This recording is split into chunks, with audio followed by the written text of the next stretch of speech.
Sejam bem-vindos mais uma vez. A ciência da compreensão do fenômeno da existência em todos os aspectos, em todos os seus aspectos simultâneos e constituintes. Nós falamos sempre sobre a cultura indiana e a autorrealização. Para introduzir este conceito de autorrealização, nós devemos entender que se trata de uma fórmula, de um processo científico para a compreensão do fenômeno da existência em todos os seus aspectos simultâneos, constituintes, e que incluem a realização profunda e o conhecimento sobre a fonte daquilo que nós conhecemos como a realidade. Realizar algo é mais do que saber, pois significa saber de maneira irreversível e profunda, ética e consciente. Na aula de hoje, vamos responder as seguintes perguntas. O que é o conhecimento? O que é a matéria?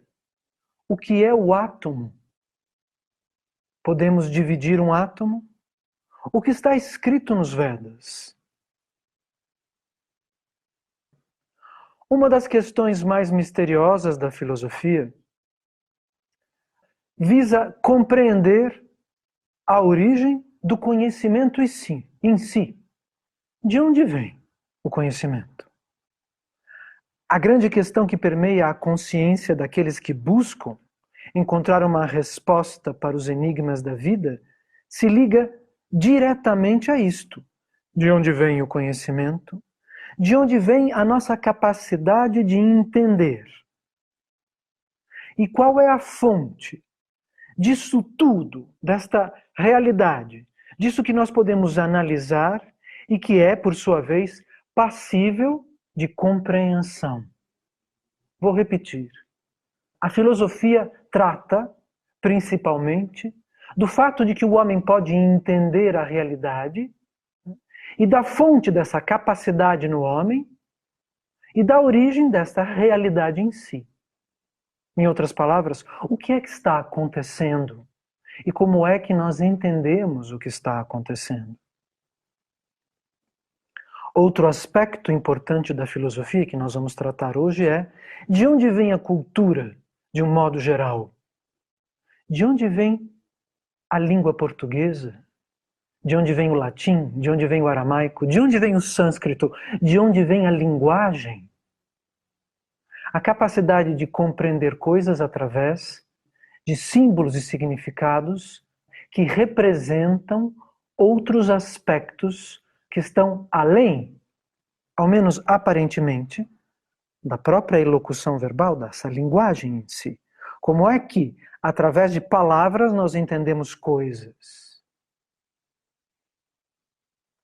Os textos védicos que tratam dos aspectos materiais, como nós já dissemos, elucidam todo o funcionamento da matéria, tanto a nível grosseiro, no que diz respeito à matéria percebida através dos 5 sentidos, aquilo que nós podemos comprovar. Essa é a matéria grosseira descrita nos Vedas.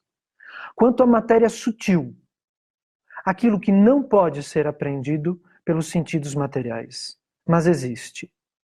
E por último, a literatura védica vai elucidar os significados absolutos, os significados espirituais. Aquilo que não é nem matéria comprovável e nem mesmo matéria sutil, como chakras, energias, forças cósmicas, tempo e espaço materiais. Vamos repetir. Os Vedas dividem a realidade material em 3 gigantescos fatores. Ou melhor, a realidade total, a existência em seu aspecto material, em seu aspecto sutil e em seu aspecto não material, em seu aspecto inacessível àqueles que estão presos dentro do universo material, em outras palavras, o espírito. De maneira científica, a literatura védica parte da matéria e alcança a eternidade. Muito bem. Esta matéria sutil existe, apesar de não ser facilmente apreendida pelos sentidos materiais. No Ocidente, atualmente usamos a palavra astral e entendemos com esta palavra algo que está além da prova científica. Mas ao fazermos isso, esquecemos, porém, que a própria ciência analisa esta energia invisível do cosmos em busca de sua constante, em busca de suas leis. Algum de nós já viu a matemática? Ou nós vimos signos que representam a matemática? Algum de nós já viu as leis da física? Ou nós vimos equações que representam o funcionamento dos fenômenos naturais? Equações que encaixam perfeitamente no mecanismo do mundo. Os textos dentro do corpo literário védico, enquadrados dentro da categoria de Upavedas, são os que formam a base da ciência moderna. Portanto, a ciência moderna não nasce na Grécia, mas na literatura védica, que existe há mais de 5.000 anos e que antes disso era tradição oral. Nos Vedas, todos os campos do conhecimento estão compreendidos, como já dissemos, inclusive ciências que são tidas no Ocidente como recentes, tais como a psicologia e mesmo a política. Existem tratados sobre o funcionamento perfeito da administração estatal e dos bens públicos, que precedem de milhares de anos os tratados romanos, gregos e de outros povos conhecidos. Como poucos sabem, a primeira universidade de que se tem notícia é Takshashila, no subcontinente indiano. Como já mencionamos em outras aulas, a Universidade de Takshashila estava em atividade há mais de 3.000 anos atrás. Os tratados sobre a medicina ayurvédica revelam o funcionamento do organismo, o segredo por trás da química. Hoje em dia as pessoas pensam que a química é algo produzido em pílulas, mas a fonte da química é a própria natureza. É o cálcio, são os elementos naturais, são minerais extraídos das florestas, das pedras, que compõem a medicina do homem em todos os seus aspectos. Tais conhecimentos estão revelados nessa literatura transcendental da antiga Índia. A Ayurveda trata dos segredos da longevidade, da purificação e da saúde, como o fabuloso jejum do Ekadasi, ao qual é dedicado o grupo aqui no Facebook, Jejum Indiano Equilíbrio dos Chakras. O Dhanurveda trata da ciência militar, o Gandharva Veda trata da música e de todas as artes, sem exceção alguma. Sthapatya Veda trata de arquitetura. Na área militar temos vasto material que analisa as organizações das forças armadas, repleto de regras acerca dos armamentos e estratégias bélicas. Tal literatura também menciona o uso de mísseis e outras armas avançadas. O pai da bomba atômica cita textualmente os Vedas como a fonte para suas descobertas. Oppenheimer fala várias vezes do Bhagavad Gita e de outros textos da literatura clássica da Índia milenar.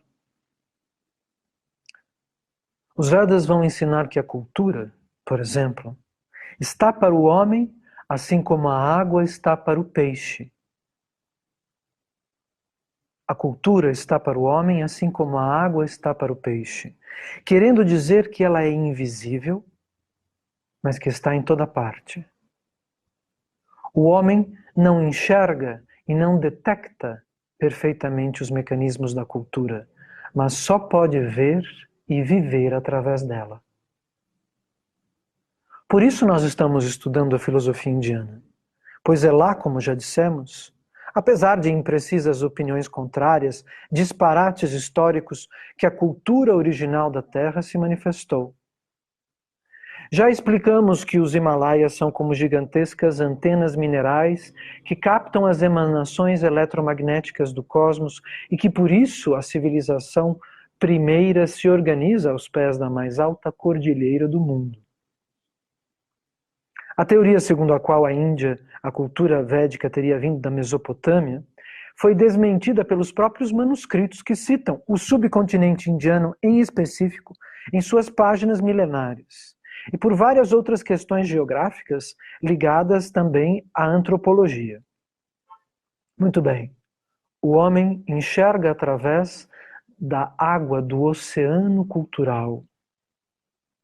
Por exemplo, uma mulher de calça e paletó, camisa elegante, cabelos curtos e bolsa de executivo, pode nos passar a imagem de uma profissional bem-sucedida nos dias de hoje, mas 150 anos atrás, ela seria uma aberração ambulante aos olhos de quem a visse. É a cultura que forma o olhar do homem e organiza aquilo que é plausível, bonito ou feio, possível ou impossível. A cultura é a base da nossa compreensão. Vamos tentar abrir esta palavra. A cultura é um sistema de decodificação do mundo, de organização do conhecimento geral. E ao lado da linguagem, um dos maiores mistérios para a filosofia, pois muitos filósofos contemporâneos que não compreendem as estruturas materiais, as estruturas energéticas explicadas na literatura védica, imaginam que a matéria esteja de um lado e a cultura esteja de outro. Vamos tentar penetrar esta questão. Para a ciência do pensamento, para a filosofia, para a parte da filosofia que se ocupa de explicar o que está acontecendo, o que existe, a cultura e a linguagem são como dois mistérios. De onde surgiram essas duas faces da consciência? Através da cultura e da linguagem, o homem obtém consciência daquilo que está acontecendo. Ele discute, ele analisa e ele consegue compreender através da captação de palavras intrisas de significado. Ao estudarmos os Vedas, nós vamos perceber que, na verdade, estes dois fatores misteriosos nascem simultaneamente, concatenados, apoiados um ao outro, assim como os aros de uma corrente, indestrutível, inseparáveis. Uma corrente só existe porque seus aros estão entrelaçados. Se fossem vistos e experimentados separadamente, aqueles círculos de metal que compõem essa corrente seriam apenas isto, círculos de metal sem outra função na matéria. Mas para que a corrente exista, ela simultaneamente deve ser concebida como uma aliança de seus aspectos constituintes. A corrente é o conjunto que se forma simultaneamente da união de seus aros dentro da matéria. Ela é algo que só existe a partir do momento que todos os aros estão concatenados. Os Vedas nos dão a concepção separada dos âmbitos da matéria, aro por aro, e a concatenação perfeita de todos estes aros dentro da manifestação cósmica. Este é um dos aspectos da autorrealização, da capacidade de ler e de enxergar as diferentes ciências como um todo. Os Vedas vão explicar que, em primeiro lugar, existe a acústica, o estudo do som e das ondas sonoras. Tais ondas sonoras se manifestam no espaço e geram formas geométricas. Estas formas geométricas são a geometria conceitual ou específica que é analisada depois pela matemática. Pois a matemática nasce da observação da geometria. Se um lado do quadrado vale 1, o outro lado também vale 1, e a diagonal central valerá 1,5, me perdoem por minha imperfeição do ponto de vista algébrico e geométrico. Eu não sou um estudioso da matemática. Muito bem. Outra linha que leva da diagonal do quadrado e forma depois dele um gigantesco losango possui outros valores. O círculo que envolve estas duas formas tem como raio tal número. Tal proporção, a proporção dos lados da geometria nos faz deduzir o valor específico da matemática. O centímetro tem uma medida, tal medida multiplicada gera o metro. São proporções que nos organizam o pensamento matemático. Muito bem, o movimento dentro da matemática do cosmos vai nos levar a compreender a física. Uma vez que a física se manifesta nas componentes atômicas da realidade material, nós vamos ter a química. A partir da química, nós vamos poder compreender a biologia, a fisiologia e dela a psicologia, como funcionam as mentes, os cérebros, os aparatos físicos dos seres vivos, suas interações dentro da sociologia, a sociologia dentro do funcionamento político, a política dentro da história, a história dentro das civilizações, as civilizações dentro dos planetas, dentro dos mundos, os mundos dentro das galáxias e dos sistemas cósmicos. De novo nós voltaremos, portanto, à existência do espaço que é formada pelo som e pelas estruturas geométricas e disso tudo ao absoluto, à pura filosofia. Os Vedas nos mostram o edifício que está construído dentro da realidade material em todos estes aspectos.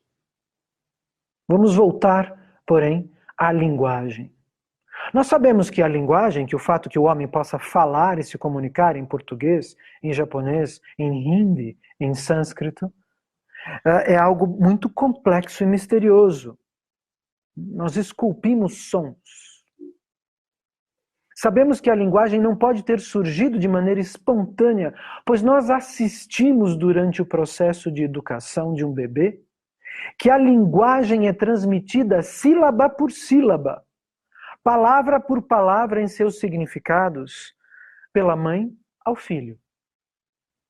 E por isso, os Vedas explicam que a mãe é o primeiro guru do indivíduo e, portanto, assim deve ser respeitada por cada um de nós, independentemente de seus erros e defeitos. Pois constitucionalmente ela é a fonte das nossas células e a origem do acesso ao conhecimento sobre a existência.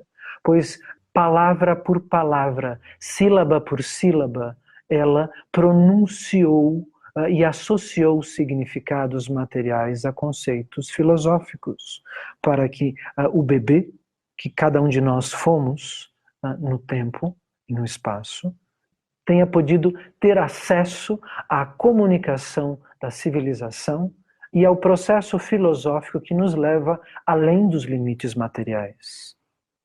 A linguagem deve necessariamente ser ensinada ao homem desde a mais tenra idade, para que o indivíduo possa aprender corretamente como utilizá-la e como, através dela, acessar esse aparato cultural. Perdida na natureza, uma criança não desenvolve a capacidade de se comunicar através de uma linguagem específica. Os meninos lobos não são, na realidade, tão poéticos como aparecem em ilusórias histórias cinematográficas, mas criaturas incapazes de se adequar à civilização. Humanos quebrados estruturalmente, pois perderam o desenvolvimento temporal desta linguagem e a capacidade de acesso à cultura. Portanto, da onde vem a linguagem, se na natureza ela não se desenvolve? As discussões dos formalistas russos, dos suíços, das escolas de Genebra e etc., não vêm ao caso no momento, pois a filosofia ocidental está paralisada a partir de Derrida e da ideia de que a cultura seja uma fantasmagoria, ao imaginar exatamente isto, que não há comunicação entre a linguagem da mente e os objetos materiais. Porém, os Vedas revelam uma passagem sucessiva, um alçapão secreto entre a composição da matéria e os sons que dão origem aos fonemas que dão origem às palavras que constituem as linguagens dentro do mundo. Vamos descobrir qual é este alçapão, como é que a matéria se comunica com a língua da mente do homem, a língua que organiza a nossa inteligência.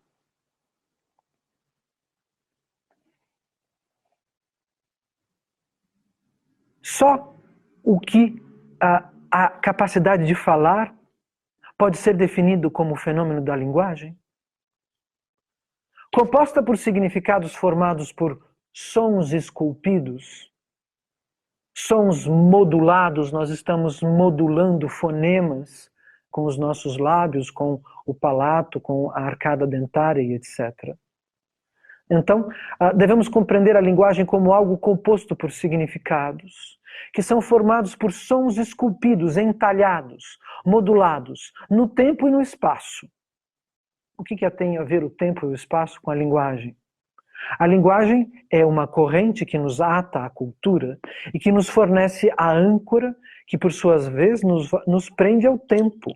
Compreender uma mulher vestida como executiva contemporânea como algo plausível diz respeito à consciência em 2018. Assim como vê-la como uma aberração social, corresponde a um aspecto cultural do tempo e do espaço. Em diferentes países ainda, ou sem dar um julgamento positivo ou negativo a uma mulher vestida de terno. Nós não estamos analisando este aspecto estético dentro da realidade material. Nós estamos simplesmente constatando que dentro do tempo e do espaço, em diferentes países, em diferentes anos da civilização na Terra, um determinado fator, um determinado objeto pode ser julgado como feio ou bonito. Um quadro de um pintor contemporâneo seria considerado um borrão de tinta há 150 anos. Esta concepção cultural muda de acordo com o tempo, não é? Assim também a língua. Cada palavra do que está sendo dito aqui nesta aula tem uma sucessão temporal. Se nós invertêssemos a ordem destas palavras e colocássemos as últimas palavras em primeiro lugar e fizéssemos uma aula decrescente, nós teríamos diferentes significados. A linguagem se estabelece no tempo e no espaço. Em vários aspectos. Uma palavra ou uma expressão qualquer. Como, por exemplo, transmissão sonora. Transmissão sonora. Transmissão sonora. Esta pronúncia acontece no ar e no espaço ao redor daquele que a está pronunciando, do orador. E também é escutada.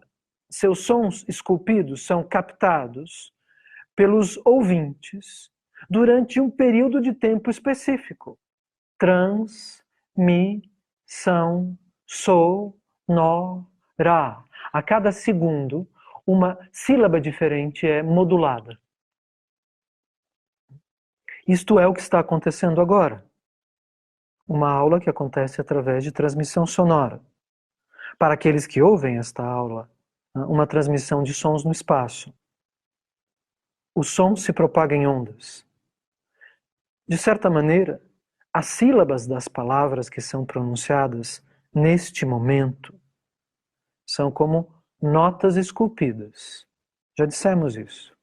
Ou numa metáfora inusual, partículas, microscópicas entidades, tais como formiguinhas que carregam significados, que se espalham através de ondas, as ondas sonoras,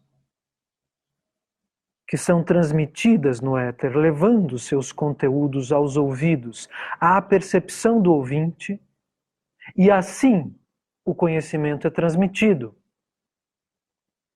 Vamos entrar agora no corpo da literatura védica. Vamos ao Srimad Bhagavatam, o Purana que ensina a devoção a Deus, onde Achintya Beda Beda Tattva, o princípio em sânscrito que estipula a simultânea igualdade e diferença da alma em relação a Deus, é explicado ao mundo. No volume 3, capítulo 26, verso 33, lemos: os sábios autorrealizados que possuem conhecimento realizado sobre a verdade revelada nestes manuscritos, definem o som como o que transmite a existência de um objeto, a ideia deste objeto, indicando a presença de uma fonte, de um orador mesmo que oculto à vista. Tal som, por sua vez, constitui a forma sutil do éter, do espaço em si. Em sânscrito, Artha Shrayatvam Sabadasya Drashtur Lingatvam Evacha Tan Matratvam Chanabaso Lakshanam Kavayo Viduhu. E aqui nós entramos num campo de significados vertiginosamente profundos. Vamos repetir o mantra. Os sábios autorrealizados, que possuem conhecimento sobre as verdades reveladas nestes manuscritos, definem o som como aquilo que transmite a existência, a ideia de um objeto. Este som simultaneamente indica a presença de uma fonte, de um orador mesmo que oculto à vista. Este som, por sua vez, constitui a forma sutil do éter e do espaço em si. Vamos mergulhar nesses significados. O mantra parece óbvio àquele que o escuta, porém ele diz muito mais do que nós podemos compreender à primeira vista, ou melhor, à primeira audição. Ele está dizendo mais do que explicando que o som que se manifesta necessita de uma fonte, de um orador, de um eu, de alguém, de algo que manifeste suas vibrações.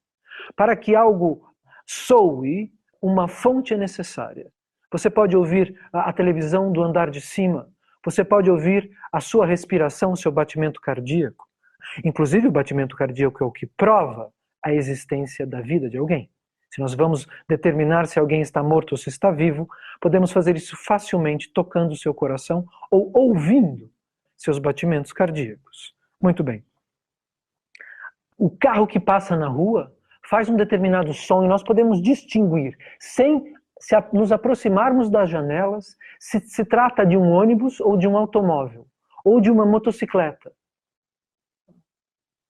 Esta capacidade de absorver, de compreender a realidade através do som, está sendo descrita neste mantra, que também está revelando a famosa máxima, ele já contém a famosa máxima da filosofia ocidental, penso, logo existo. Ou seja, eu emito sons mentais, os pensamentos são sons mentais. E isto é a prova da minha consciência. Este mantra contém a filosofia de Descartes, né, de Cartésio. Este verso também diz que o som transmite o significado das coisas. Nós podemos compreender os Vedas ao ouvir os Vedas explicados por aqueles que têm conhecimento realizado, os Vaishnavas. Ele constrói a forma que as coisas possuem no espaço e, além disso, o som forma o espaço em si. E, simultaneamente, este mantra possui todos estes significados conjugados e associados em perfeição. Segundo os grandes Vaishnavas, é necessário meditar na literatura védica. A verdadeira meditação não se faz com a cabeça vazia, mas nos significados destes pequenos poemas, destes versos em sânscrito que contêm a revelação perfeita sobre a realidade. Este mantra, além de tudo isso, está revelando a construção dos átomos.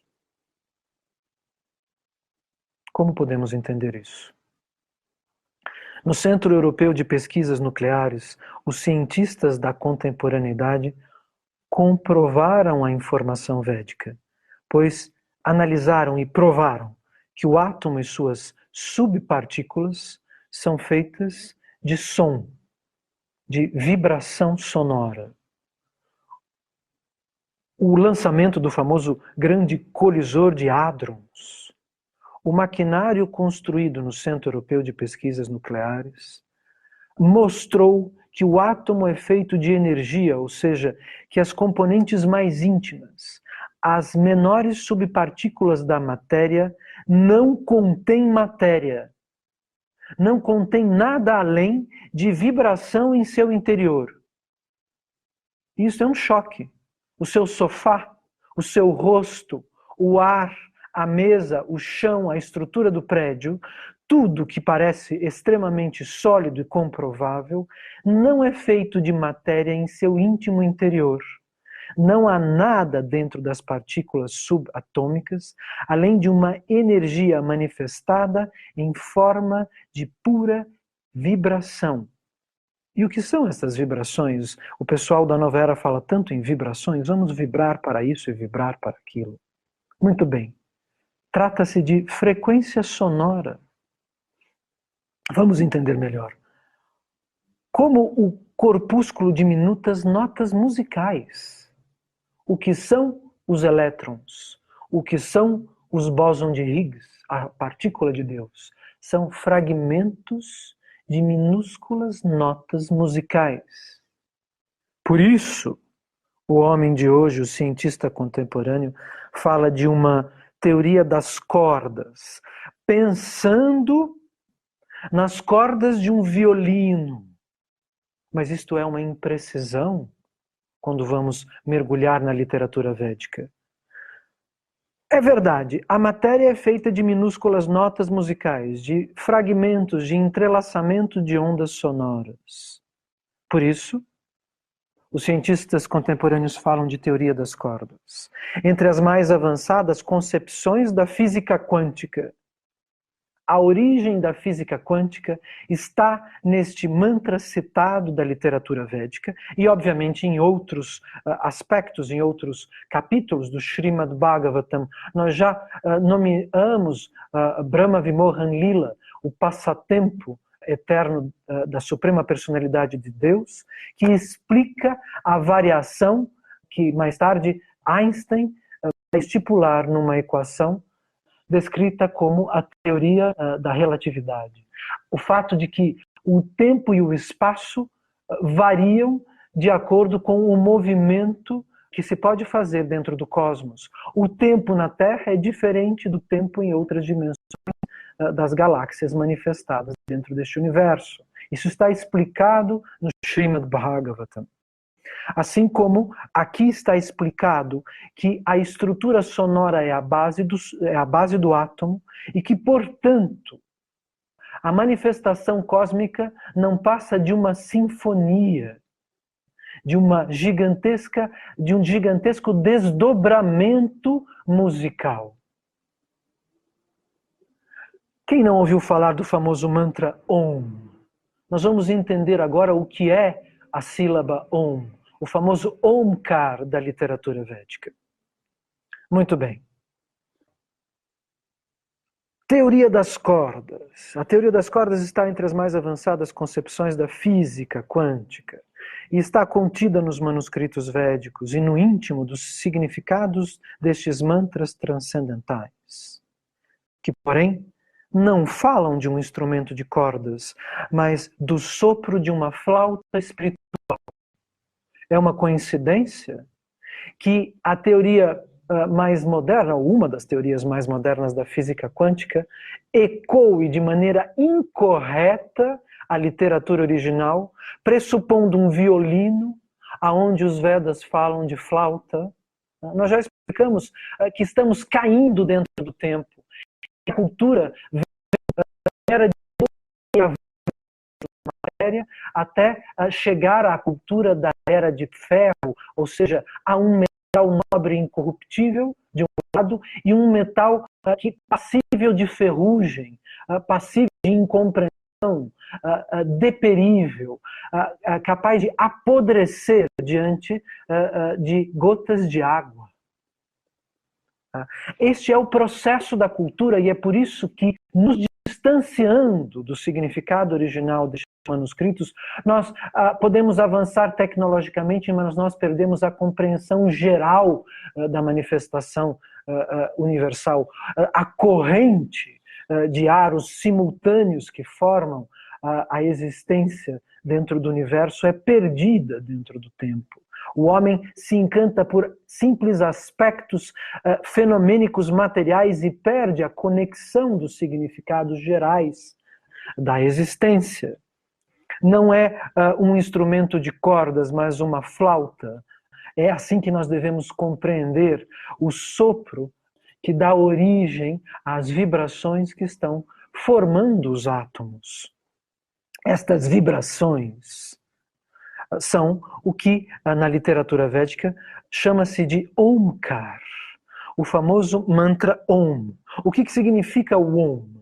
Um dos significados do Om, nós estamos explicando para aqueles que não têm conhecimento da literatura védica, tentando fazer uma ponte entre a cultura ocidental e a cultura original da antiga Índia, portanto, os significados mais profundos, revelados por grandes Vaishnavas, aparecerão nestas aulas mais adiante. Aqui, neste momento, nós podemos entender o Om como as sílabas que vibram e que dão origem a estas partículas de energia, a estes hertz, que foram detectados pelo Centro Europeu de Pesquisas Nucleares como a composição secreta dos átomos. O Om é a característica, é aquilo que está manifestando tudo. Este é o significado, tudo é o Om. Nós já ouvimos várias vezes isso. Tudo é o Om, não é? Aqueles que já tiveram algum contato com a literatura original da Índia clássica ouviram falar deste Om. Ou seja, os átomos são feitos de som. Tudo é o Om. Tudo é a vibração externa da inteligência absoluta. A matéria é como uma vibração externa, nós explicamos isso na aula em que falamos sobre Maya, sobre a Matrix, a assim chamada Matrix, a ilusão formada do outro lado do infinito, aonde tudo que acontece é imperfeito, pois possui início, meio e fim. E por não ser eterno, é intrinsecamente relativo, intrinsecamente imperfeito, não absoluto. Vamos voltar agora ao Om. Então, a sílaba que ecoa dentro da existência material gera as ondas sonoras que vão se espalhar pelo espaço, criando linhas, círculos. Como são estas ondas sonoras? Triângulos, formas bidimensionais, tridimensionais e assim por diante. E, portanto, a geometria, o espaço vazio se manifesta. Ao se entrecruzarem umas com as outras, elas vão compor os planos, os níveis subatômicos que geram a realidade material. As ondas sonoras no cosmos, as linhas, os quadrados, os cubos, os triângulos, os círculos se intersectam, cruzam uns com os outros, vibram de maneira desdobrada, como num gigantesco origami, como numa dobradura de um papel, e a realidade começa a se compor em diferentes níveis de densidades relativas às densidades destas vibrações. O som se dobra e forma energias mais ou menos densas. E assim, os diferentes átomos se manifestam dentro da matéria em sequência, do ar ao fogo. Nós já explicamos esses elementos nas aulas passadas. Eles são como grandes categorias, não somente ligados aos elementos materiais. E depois do fogo, à água e aos minerais da terra. Estas multiplicações, estas intersecções, destas ondas sonoras, destas sílabas, destes sons originais, vão formar os anéis da corrente que materializam passo a passo os átomos e os corpos dentro da realidade material. os subníveis atômicos, que são descritos nessas teorias, nessas teorias da física quântica, não é? Como planos, como existe, digamos assim, a lâmina dos elétrons, existe o nível dos prótons, são como grandes divisões, são como grandes manifestações simultâneas dentro da realidade material, não é? Isso tudo está modulado através de uma multiplicação de níveis energéticos, um desdobramento, um redobramento destas energias sonoras, como numa espécie de mil folhas molecular.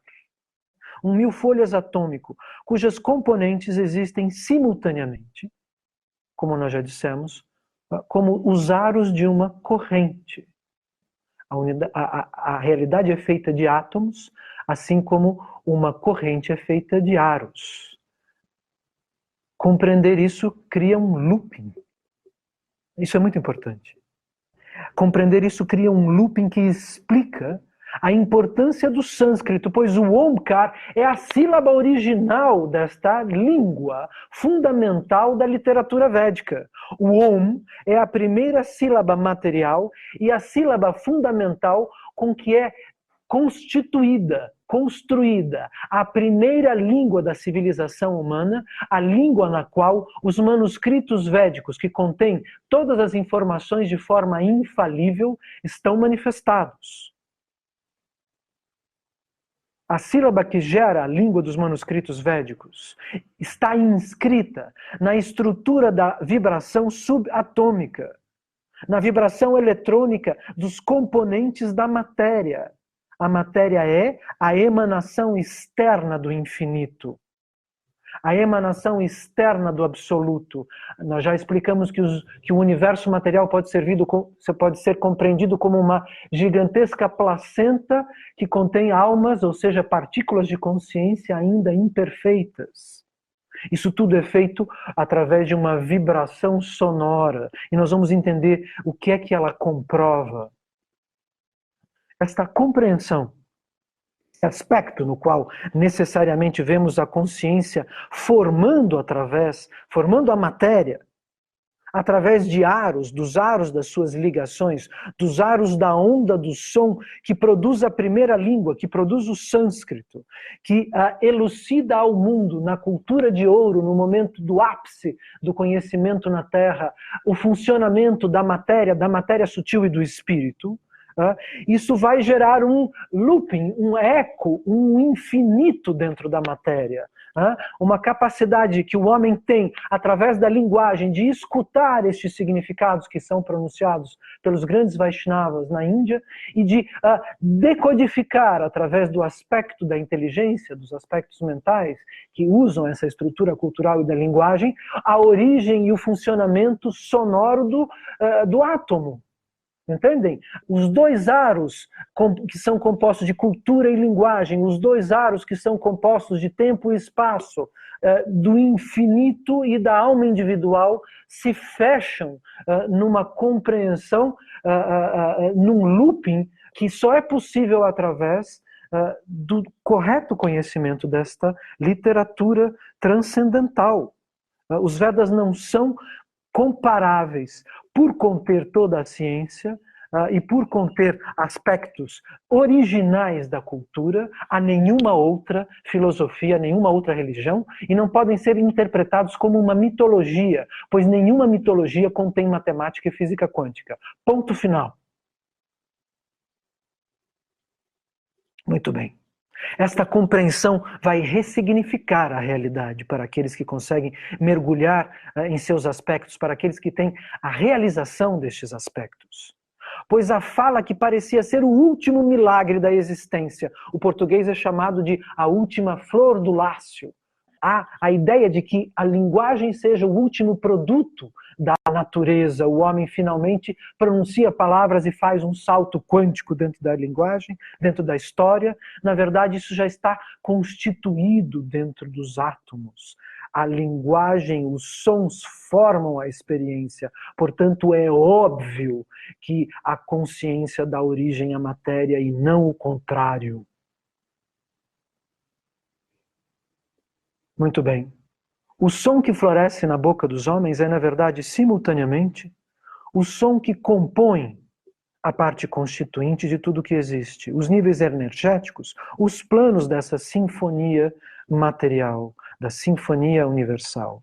Por isso, os mantras védicos funcionam, por isso o Mahamantra modifica a nossa consciência, como nós vamos poder entender assistindo às aulas do canal Ciência Milenar Indiana. A aula O Poder do Mantra explica a pronúncia que reorganiza as células, fisiologicamente reorganiza os átomos e as moléculas do nosso corpo e nos predispõe a acessar os significados perfeitos dessa literatura transcendental. Muito bem. Tudo é feito de átomos. E os átomos são feitos de som. O som é a chave. O som é o modo pelo qual o conhecimento védico está sendo transmitido nesta aula. Por ter ouvido os grandes Vaishnavas explicarem a literatura védica, eu nesse momento posso reproduzir como um gravador eletrônico aquilo que tentei compreender. Tudo é feito de som, tudo é feito de Om. A palavra átomo vem do grego e quer dizer aquilo que é indivisível.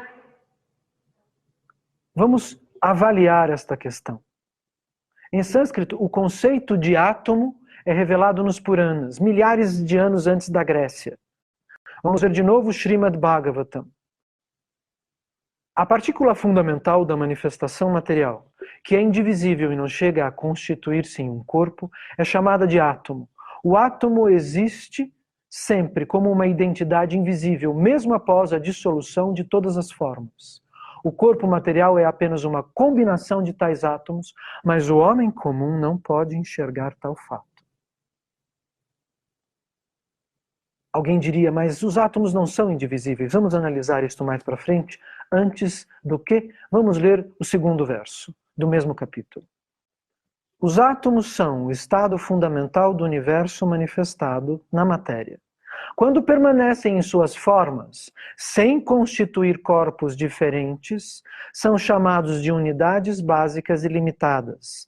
No decorrer do tempo material, manifestam-se no espaço diferentes formas físicas, mas de átomos em si é feita a totalidade desta manifestação universal. Então, aqueles que fazem a objeção de que o átomo, na verdade, não é indivisível, pois, por sua vez, ele é formado por outras partículas, os elétrons, os prótons, os nêutrons, os fótons, os quarks, os bósons, etc., não estão considerados um aspecto constitucional, energético do átomo. Para compreender mais, temos que mergulhar nos segredos desse átomo. Vamos compreender mais um pouco. Vamos ler o verso 4 do mesmo capítulo do Srimad Bhagavatam, do Purana, que revela a correta relação da alma com Deus. O tempo do átomo deve ser medido de acordo com a sua órbita num espaço atômico em particular. Vamos explicar isso. O fenômeno do tempo, que cobre o conjunto não manifesto de átomos, é chamado de Kala Chakra, a órbita do tempo eterno. Mesmo sem compreender exatamente o que este mantra significa, nós já nos surpreendemos com o seu conteúdo. O tempo do átomo é medido de acordo com a sua orbitação num espaço atômico em particular. Ou seja, os outros dois gigantescos mistérios da ciência, o que é o tempo e o que é o espaço, estão sendo explicados neste mantra. Tempo e espaço se formam no mesmo instante. Vamos ver como. Os Vedas distinguem, primeiro nós vamos entender outro aspecto. Os Vedas distinguem dois tipos de tempo. Um tempo material linear e um tempo eterno que se manifesta em órbitas circulares. Essa outra questão, o tempo eterno, vai ser explicado numa próxima aula. O verso 6 diz algo bastante surpreendente. Diz que podemos calcular o tempo, os segundos, ou seja, ele diz que os segundos se formam, se compõem, os segundos que compõem os minutos, vão ser formados através da formação, através da construção de uma molécula no espaço. Ou seja, quando os primeiros átomos se dão a mão no espaço, nós vamos ter a primeira medida de tempo material. O tempo com que esses átomos levam para formar esta molécula é o truti. O truti é uma medida impressionante. Segundo os manuscritos, é a menor composição mensurável do tempo na matéria. O truti corresponde a 1 segundo, dividido 1687,5 partes. Este é o intervalo necessário para que 18 partículas atômicas se organizem no espaço formando a primeira molécula.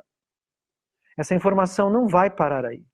Elas são 18 átomos, organizados geometricamente em 3 hexágonos, 3 grupos de 6 átomos, formando uma molécula que se organiza em hexágonos no espaço. Uau! Como é possível que a literatura védica tenha tais informações? O tempo se forma junto com o espaço, em 3 estruturas hexagonais, numa fração de momento que equivale a 1 segundo dividido 1687,5 partes.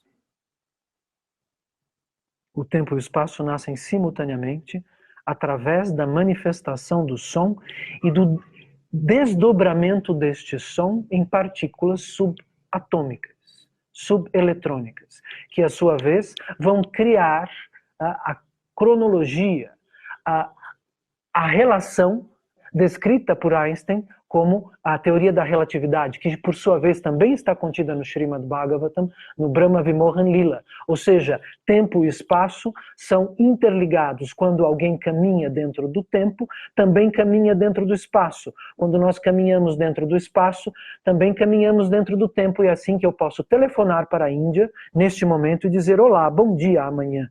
Pois na Índia nós estamos já na quinta-feira e não na quarta. Então, vamos voltar à cultura. A cultura é a organização, a interpretação da linguagem. A forma como todos entendemos o que significa isto ou aquilo. Isto é bonito ou é feio. Como catalogar uma mulher vestida dessa ou daquela maneira? De que forma podemos compreender as coisas? A cultura é a maneira como se transformam os significados do som interpretados pela consciência humana dentro do tempo.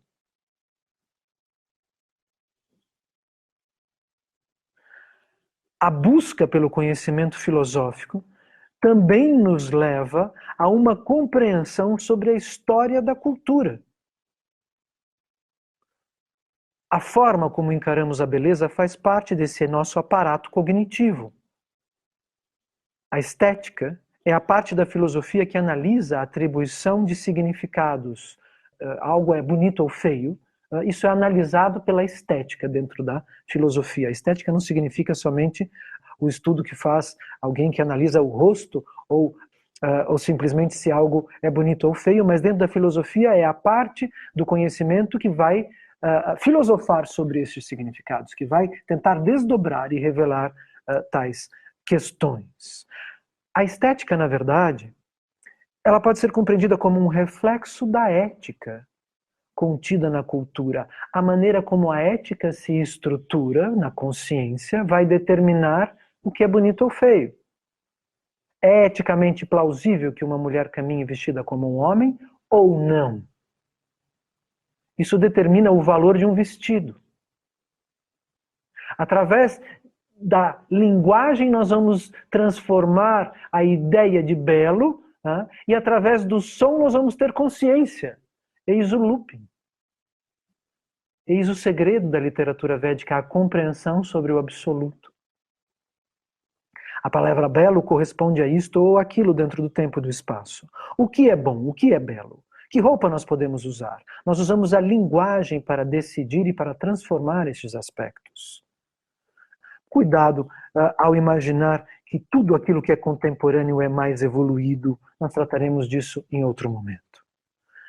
Tudo isso é fruto natural de uma vida, de uma existência criada através de sons. Através dos sons nós somos feitos, e através do som nós nos comunicamos com Deus, e através do som nós podemos organizar a beleza ou a feiura de determinados objetos e circunstâncias.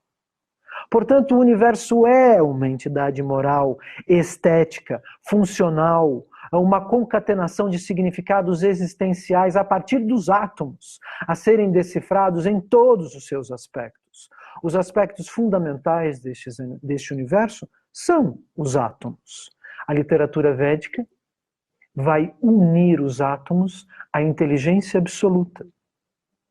Sim, é verdade que o átomo é divisível nas suas estruturas, na sua composição, mas ele continua sendo indivisível energeticamente. Senhoras e senhores, para mergulhar dentro do átomo, foram gastos milhões de dólares no acelerador de partículas de Genebra, citado no começo da aula. Ou é necessária uma potência como as que estão envolvidas na Brahmastra, a bomba atômica descrita nos manuscritos originais da Índia clássica. É tolice achar que os Vedas são imprecisos quando dizem que o átomo é indivisível. Pois quebre um átomo para você ver o que acontece, em poucas palavras. Outros podem levantar diferentes objeções. Nós já explicamos que as objeções ao conhecimento original são os obstáculos que a consciência recebe e que, ao superar tais dúvidas, o processo de iluminação descrito nos Vedas acontece. A literatura védica prevê a correta compreensão de seus mantras no processo da consciência de Krishna, no processo da consciência sobre os aspectos do absoluto e da correta relação da alma, da consciência individual. A consciência é um efeito da alma na matéria em relação a Deus, ao centro do infinito. Nós vamos agora explicar novamente este conceito. Muitos duvidam e suspeitam do sânscrito. Vamos primeiro explicar o átomo, imaginando que haja alguma tradução duvidosa e que somos nós que estamos chamando de átomo a algo que poderia ter outro significado para as escrituras. Mas vocês ouviram as definições, elas são muito claras. Elas estão explicando partículas constitucionais de todos os corpos. E o dicionário também é muito claro. Kevalayam param maham é a expressão em sânscrito que traduzimos como átomo. Kevalayam significa unidade. Param significa suprema e ao mesmo tempo básica. Maham significa ilimitada, que está em toda parte. Portanto, vamos reler o mantra 1 do capítulo 26 do terceiro canto do Srimad Bhagavatam com esta nova tradução contida no sânscrito e nos significados dos mantras paralelos. A unidade básica, de origem sonora, que está em toda parte, de forma ilimitada, é aquilo que existe sempre como uma unidade invisível, mesmo após a dissolução de todas as formas. O corpo material dos seres vivos e dos objetos, em geral, é apenas uma composição de tais átomos, mas o homem comum não pode enxergar tal fato. Ficou claro agora? As dificuldades que os cientistas têm de fotografar o átomo são famosas, a propósito do fato de que o homem comum, o homem que não tem acesso à realização dos mantras védicos, não pode enxergar. Já entendemos que o som, então, indica necessariamente a existência de uma fonte. Isso está descrito no outro mantra que nós lemos, de um orador, não é? O som é aquilo que projeta a identidade, a existência de algo no espaço, pois ele está na origem do átomo. E ele necessita necessariamente de uma fonte. O barulho do carro lá fora não pode acontecer sem o carro. Eu penso, logo existo, emito sons, então compreendo que possuo consciência. O som indica necessariamente, filosoficamente, logicamente e matematicamente, a lógica e a matemática são praticamente sinônimos, a existência de uma fonte, de um orador, mesmo que invisível, nos explica a literatura védica. E podemos entender o átomo, portanto, como o fruto de uma vibração material que se entrelaça no espaço e gera um nó. O que é o átomo? Por que ele é indivisível? Ele possui componentes internas, mas ele possui uma espécie de nó energético. Ele não é indivisível do ponto de vista estrutural, mas ele é indivisível do ponto de vista energético, pois ao quebrar um átomo nós temos a bomba de hidrogênio. Estou simplificando o processo da bomba. O átomo é o ponto de tricô da malha da matéria. E de onde vêm estas micro-ondas sonoras que compõem essa matéria? Cientificamente, o vazio, o nada, não pode pulsar, o nada não pode emitir provas da sua presença, ele não pode ser o orador, a fonte dessa vibração, a fonte do Om. Os Vedas nos informam que o absoluto consciente é esta fonte. Vamos ler o verso 3 do mesmo capítulo, que eu pulei propositalmente. Pode-se avaliar o tempo medindo-se o movimento da combinação atômica dos corpos.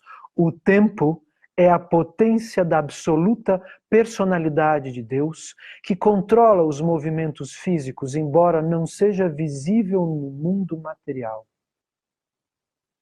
A mesma literatura que revela a física quântica revela a personalidade do absoluto. Vou repetir.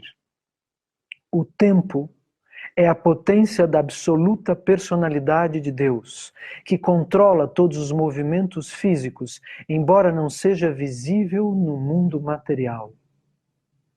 O tempo e o espaço existem, portanto, segundo os Vedas, para manifestar e organizar a potência do infinito em diferentes âmbitos, em salas, andares, quartos, mundos, corredores, escadarias, janelas, oceanos, atmosferas. Estão mundos que se manifestam em diferentes níveis, em diferentes declinações de consciências, em diferentes patamares, em diferentes plataformas, onde a entidade viva, o seu eu individual, tem a oportunidade de desvendar o enigma do infinito. O tempo e o espaço existem para o prazer de Deus, segundo os Vedas, para que o infinito irradie a misericórdia do conhecimento eterno sobre si mesmo. Esta é descrita como a motivação interna do absoluto ao manifestar os universos materiais, que existem para dar à alma individual a oportunidade de experimentar este infinito e de avançar em conhecimento em relação à pessoa suprema. Essa é a sua motivação externa. Nós vamos concluir, então, dizendo que o eu ao centro do sol espiritual que a tudo atrai, fascina, organiza e sustenta, e que manifesta esta malha feita de átomos, esta corrente cheia de significados, esta concomitância de fatores materiais e de significados éticos dentro dos mundos, deve ser compreendida como a consciência, a origem, na fonte dos fenômenos vitais. E que representa, ou melhor, compreender esta consciência representa a nossa maturidade científica e, simultaneamente, a nossa maturidade filosófica. A ciência e a filosofia são também dois aspectos da mesma corrente, dois elos de uma mesma ligação. O nome Krishna em sânscrito significa, dois pontos, o todo atraente, o eternamente fascinante, a personificação transcendental, o diamante corporificado que funciona como pivô do infinito e da eternidade. Assim ele é explicado no Brahma Samhita. Os Vedas revelam que ao centro da existência, a vida é feita de emoções purificadas. O que é o espírito? Os Vedas revelam. Essa inteligência infinita organiza o nosso avanço dentro do tempo e do espaço através da purificação ética e das ações, porque caminhar dentro da eternidade significa buscar este conhecimento védico, purificando as nossas emoções através de Bhakti Yoga, do processo da conexão com Deus descrito nas páginas do Bhagavad Gita. Repetimos mais uma vez que damos aulas gratuitas do Bhagavad Gita. A ligação com aqueles que possuem a correta interpretação destas verdades simultaneamente científicas e existenciais descritas nos Vedas, os Vaishnavas, é fundamental para podermos avançar nesse conhecimento. Aos pés dos grandes Vaishnavas eu deponho o minúsculo esforço dessa exposição, desta aula transmitida através do som, através de um desdobramento do Om, que sai dos meus lábios em serviço ao Absoluto, a Shri Krishna Govinda, e me despeço de vocês agradecendo profundamente a atenção de cada um, com o mantra que em sânscrito manifesta meu agradecimento, a minha gratidão eterna aos grandes mestres, aos grandes Vaishnavas, como Bhaktivedanta Bharati Maharaj, Om Vishnupada e outros gurus e professores e filósofos autorrealizados neste conhecimento. Vanchakalpatarubhyascha, Kripa Sindubhya Eva Cha, Patitanam Pavanebhyo Vaishnavebhyo Namo Namaha.